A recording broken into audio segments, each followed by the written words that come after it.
Before we're able to start delving into some Electron development, we're going to need to set up our project and install the necessary dependencies. We'll need to open up a terminal window and change into our code directory.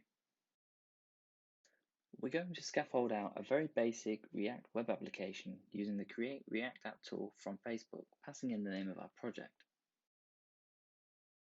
So now we have a basic web application structure in place. We have a couple of dependencies we're going to need in order to get our Electron application up and running. We now need to change into our project directory, and then we need to install Electron by running the npm install electron command. We're also going to use another package called Electron is dev. We'll include this package when we set up our Electron starter script shortly. There is a small amount of boilerplate code we're going to need to add to our project, which we can get from the Electron Getting Started documentation. So we'll head over to their website and copy that into our app now. So in our source directory, we're going to want to create a new file which we will call electron.js, and we're simply going to paste in the code straight from the Electron website.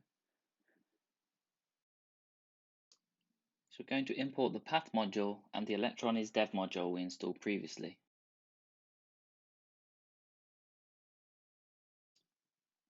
We're also going to replace the load file with load URL, and we will switch the path based on the isDevelopment flag. Now we're going to need to make a couple of changes to our package.json file for Electron. So firstly, we're going to need to tell Electron where our entry point is. So we need to add the main property and point that to the electron.js file we just created in the source directory.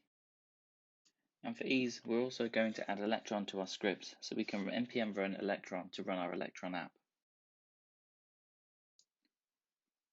So now we have a basic project in place, we can start the development server by running npm run start, which will bundle our React application and start a development server which we can access on port 3000. So as you can see, that is now running in the web browser. And now we can also do npm run electron to run our Electron app.